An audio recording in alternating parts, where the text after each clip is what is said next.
Cette review est en partenariat avec les éditions Kana. Découvre les chapitres de Samurai 8 sur le site samurai8.kana.fr. Lien dans la description. Ouais. Salutations tête de nage, je suis le chef et bienvenue dans cette petite review de Samurai 8, Samurai 8, t'appelles ça comme tu veux. Moi j'aime bien dire Samurai 8, ça me fait rigoler. Voilà, la légende d'Ashimaru. Chapitre 20. Alors oui, pendant 2-3 semaines, vous n'avez pas vu ma gueule sur ce sujet, parce que j'étais en vacances, comme tu le sais. Donc là, je suis revenu, donc je reprends. Normalement, on continue les reviews jusqu'à fin octobre, au moins. Voilà, alors que penser de ce chapitre 20, enfin des 3 derniers chapitres sortis, qui annonce le début d'un nouvel arc, nouvel arc qui risque d'être intéressant, risque d'être palpitant, parce que là, on s'attaque à un cliché, certes, des shonen du genre, le tournoi. Il va y avoir un tournoi. Alors, j'ai déjà fait une vidéo sur le tournoi que je t'invite à regarder. Je te la mets pas en fiche parce que j'ai la flemme. Mais le tournoi, c'est un peu le baptême du feu des shonen du genre, si tu veux.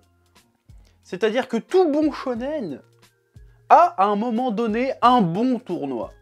Et les mauvais shonen ont des mauvais tournois. Voilà, je reviendrai pas sur le cas Dragon Ball Super avec le tournoi des pouvoirs. Pourquoi un tournoi c'est très bien et c'est un peu vraiment le baptême du feu des shonen, c'est là que tu vas savoir, parce qu'un tournoi, en termes d'écriture, ça permet de catalyser énormément d'éléments narratifs facilement. C'est-à-dire, il n'y a pas besoin d'expliquer pourquoi les ennemis vont se battre entre eux, si tu veux. Il n'y a pas besoin de susciter un conflit.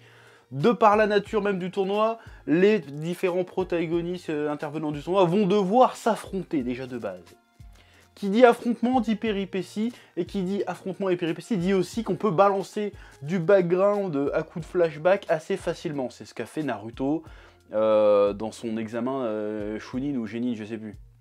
C'est ce qu'a fait Hunter x Hunter, ouais je dis Hunter x Hunter maintenant, dans son arc directement de l'épreuve pour devenir Hunter. C'est exactement ça, par exemple. C'est ce qu'a fait aussi Dragon Ball dans le premier tournoi des arts martiaux, le 22e ou 23e, je sais plus. Là, c'est la honte pour moi, si je sais plus. Voilà, c'est à ça que ça sert un tournoi. Ça sert à catalyser tout plein d'éléments narratifs, à développer ton univers à moindre frais, si tu veux. Et c'est pas mal pensé de nous balancer un tournoi à ce moment-là du manga, parce que jusqu'à présent, Samurai 8, ça reste quand même un manga qui avait du mal à imposer une identité.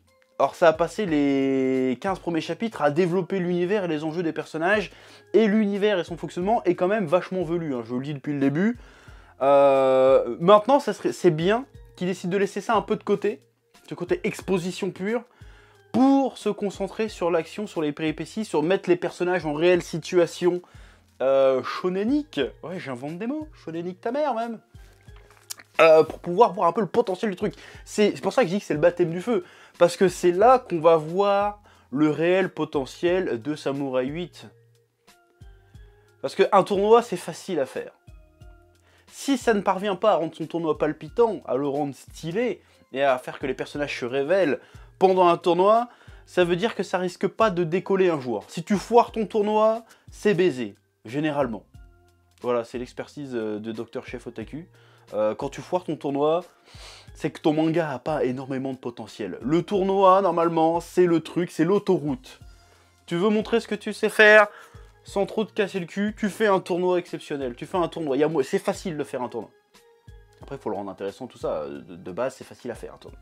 Donc s'il foire son tournoi, ça veut dire que Samurai 8, il n'y aura pas grand-chose à en espérer. En revanche, si c'est méga stylé, et vu que Kishimoto a déjà fait des tournois et qu'ils étaient stylés, il n'y a pas de raison que ça ne devienne pas stylé. Je pense que c'est, comme je te le dis, c'est le baptême du feu.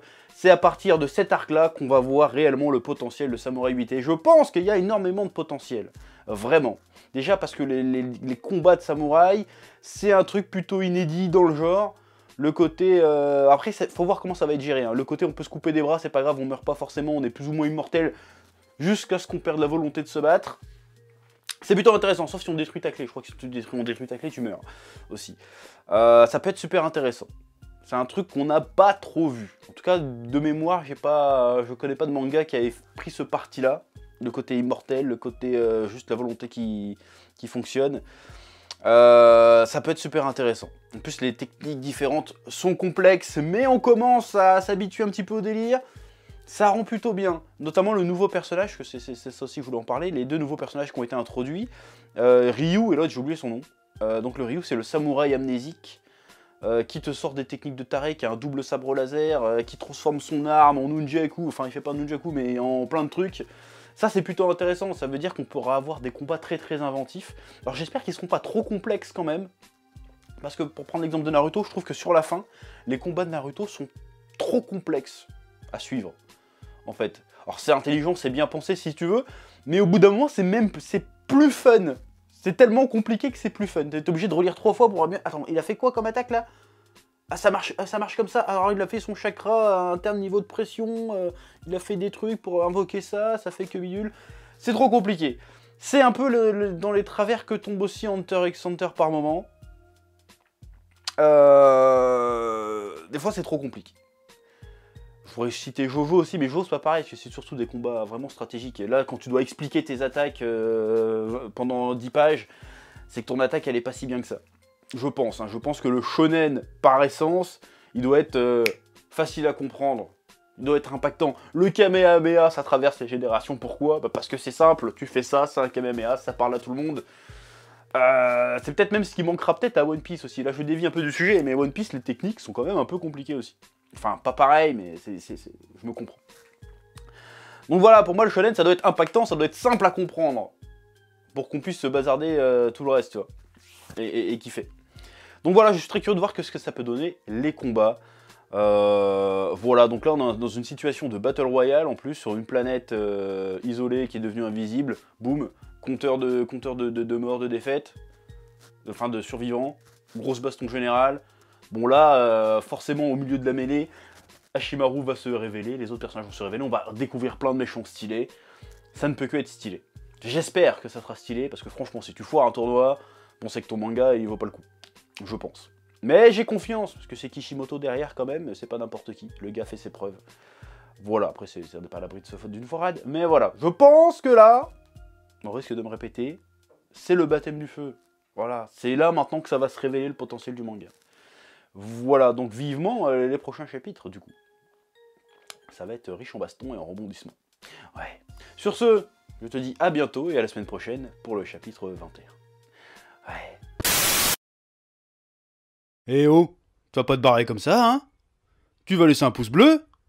Un petit pouce bleu, hein? Puis tu regardes aussi les autres vidéos? Parce que voilà, tu t'abonnes? Ouais? Ouais.